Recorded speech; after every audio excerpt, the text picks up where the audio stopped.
Hi guys, welcome back to TomTalks. Make sure to like, share, subscribe, comment, all that good stuff. And today we're here because it's been announced that Erik has been sacked as the manager of Manchester United after two and not even a quarter, two and a bit seasons at the club. He's gone. History has repeated itself because this happened with Mourinho, it happened with Ollie, and it's now happened with him. So how did we get here? So this is kind of also like my review of the month as well, because the month is almost over. We drew with Porto, took advantage of poor goalkeeping errors. Defensively, we're really poor and let them back into the game. And then, of course, Harry Maguire saves us right at the end. It was a really poor performance, really. Again, and you'll see a theme as we go on. So we next play Aston Villa. We're really poor, they're really poor. Overall, we have the better chances, but 0-0. Brentford, after the international break, we go down 1-0 to bit of a farce, really, with De Ligt being taken off because of his head injury. But Garnacho scores, Højlund scores. Probably could have won the game a bit more than we did, but we win the game and we think, okay, maybe things will start to get better from here. But again, take the lead early against Fenerbahce, have lots of good chances. We let them back into the game, they score, we dominate the game, we don't get a goal. It's another draw. And then finally, the spark that lit the flame, West Ham. We dominate the first half completely. We miss open goals. We miss loads of good chances. They take the lead. We equalise. And then a dodgy penalty decision gives West Ham the game. And that was it for Ten Hag. And yeah, I think I've kind of known for the last month that this was coming at some point. I think the West Ham defeat probably sort of was the decision that was made. I think if we'd won that game, he probably would have stayed on. For how much longer, I don't know, but it's been coming. Overall, we have been really poor this season, and I do think Ten Hag has somewhat to blame for that. I think we're a bit defensively quite open. I think at times the football isn't really enjoyable to watch, but while, as I said, Ten Hag bears some of the blame, I think the players have to as well. And to be honest, I'd say the players take the majority of the blame because, Onana has been fantastic. He's kept us in a lot of games, but defensively, like, the players are all over the place. And like the Fenerbahce game, we were set up really well to see out the game, and then Lindelof and Martinez are on the same man, and both somehow don't get him, and he scores. So there's that. I think in the middle of the park, we are really missing Kobbie Mainoo, although Christian Eriksen has stepped up to the plate. And then just up front, we've been really poor. I mean, the Villa game, we weren't amazing, but we had the better chances, could have nicked a win there, but poor shooting. The Brentford game, we should have won by more. The Fenerbahce game, we should have been in a more comfortable position than we were. And then the West Ham game summed it all up, really. We are really poor in front of goal this season. And that's not down to the manager, because the chances are being created, players are in the positions to score them, and players aren't doing the job. So for me, really, I think the lack of goals is what has cost Ten Hag. I think defensively we are quite poor, but I think it's the lack of goals that have cost him. And I don't think that's really down to him at the end of the day. But history repeats itself once again. The manager has a very good first season. The second season is a bit of a mixed bag. I mean, we were poor last season, but we won the FA Cup, and that it swept under the cracks, I guess. But this season, the third season is just poor and really bad, and the manager gets sacked. So, yeah, we're currently, I guess, in a relegation battle which, yeah, saying that as a Man United fan is pretty embarrassing, but that is where we are. So I kind of expected it to come, but there we go. Do I think it's the right decision? I don't know, to be honest, at this point. I'm sad that it's not worked out because I saw the vision and he's won trophies in both his seasons at the club. He's the most successful manager since Ferguson left. I know Mourinho technically won more trophies, but like you know. So, yeah, it's disappointing really, but this is what happens at Man United. There's the players just down tools or stop playing well, and then something happens. It happened with Ollie, it happened with Mourinho, it's happened for the third time. So hopefully this is third time lucky and the next manager is better. So Ruud van Nistelrooy is going to take interim charge, which I think is fine. He's had a decent managerial record at PSV. I don't know what he's like as an assistant manager. I mean, he hasn't got the best out of our strikers with his words of wisdom. But we just need to change. I mean, defensively, we need to be stronger. We need to, in the middle, we need to be more creative. And I think up front, we need to score more goals. Well, there's been a few shining lights in the team. Martinez, De Ligt, Maguire have all looked a bit out of place in defence. The only centre-back who's looked decent is probably Johnny Evans. De Ligt has had good games and bad games. He's been quite inconsistent.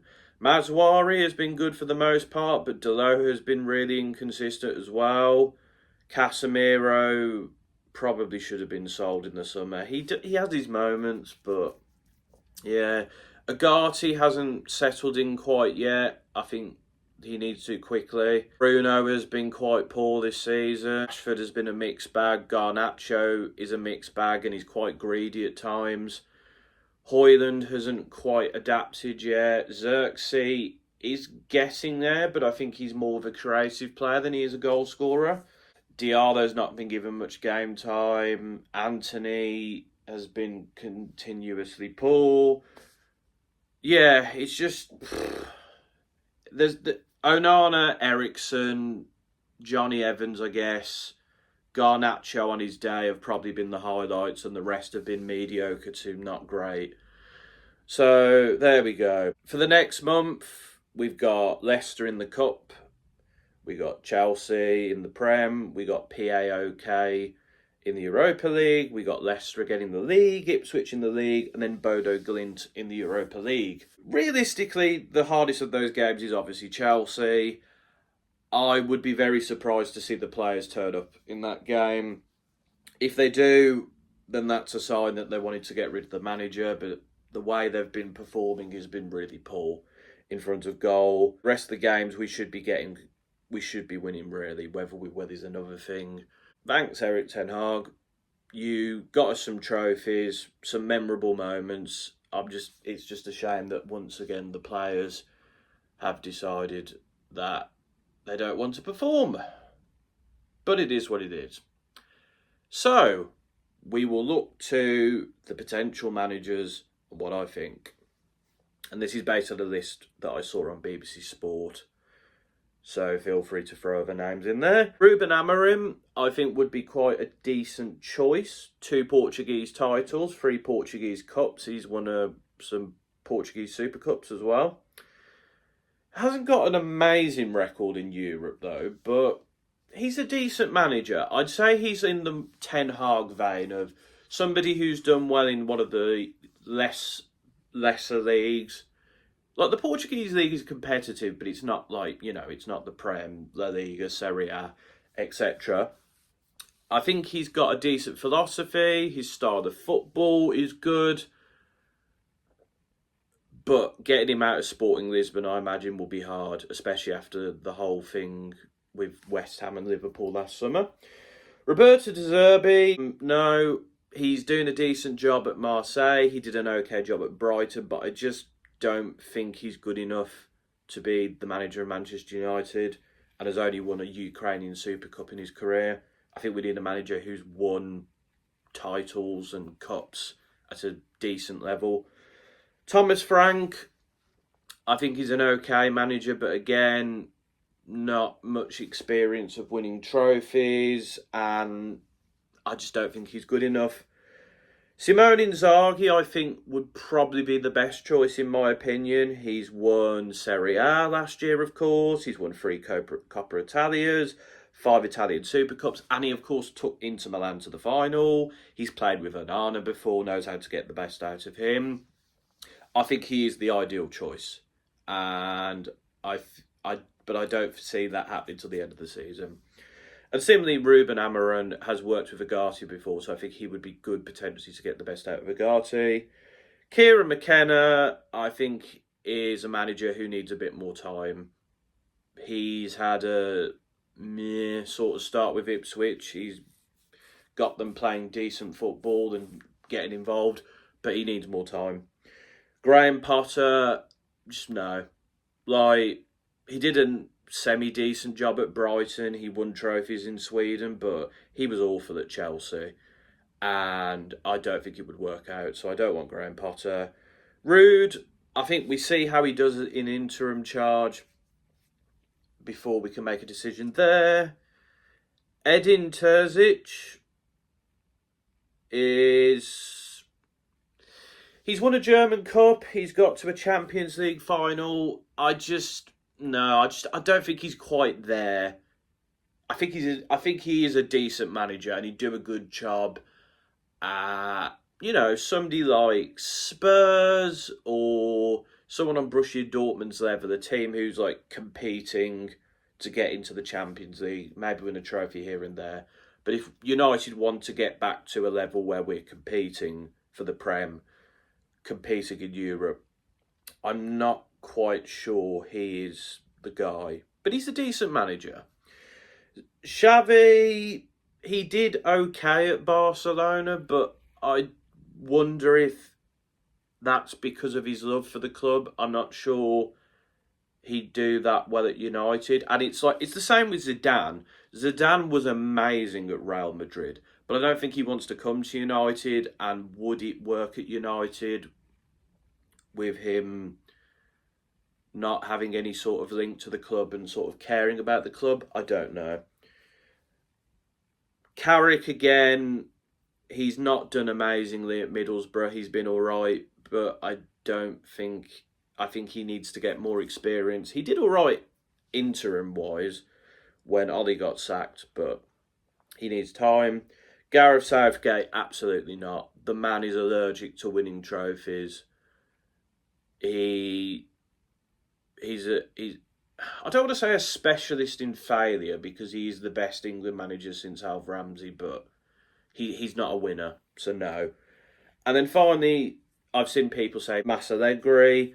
I mean, a stacked trophy cabinet, 6 Serie A's, 5 Coppa Italias, 3 Super Coppa Italias, and 2 Champions League finals speaks for itself. But that winner was not the same man that Juventus had. And while he did win a Coppa Italia, he did get sacked because Juventus were quite poor last year. So I'm not sure he's the same man, and I think he might be past his best. So I'm not quite sure he's the guy to take us forward. So for me, I think Simone Inzaghi is the best pick. Ruben Amorim is a good second choice. And then I think Edin Terzic, Allegri and Rude, I think, are the names you potentially look at if those 2 don't work out. So yeah, that's my thoughts on Erik ten Hag being sacked, Man United at the moment, and who I think should get the job. Yeah, I will admit I'm sad that it's not worked out for Erik ten Hag because he's somebody I think who cared about the club. He got the best out of like Garnacho and Mainu. He brought through a lot of youngsters. He got rid of some of the problematic players like Ronaldo and Sancho. So yeah, but it doesn't always work out. But I wish Erik ten Hag the best of luck at whoever he goes to next. And I think he'll have a decent managerial career. But we'll see. But folks, that's my thoughts. Let me know your thoughts in the comments. Do you think Ten Hag should have been sacked? And who do you think we should get next? Let me know. But until next time, this has been another Tom Talks.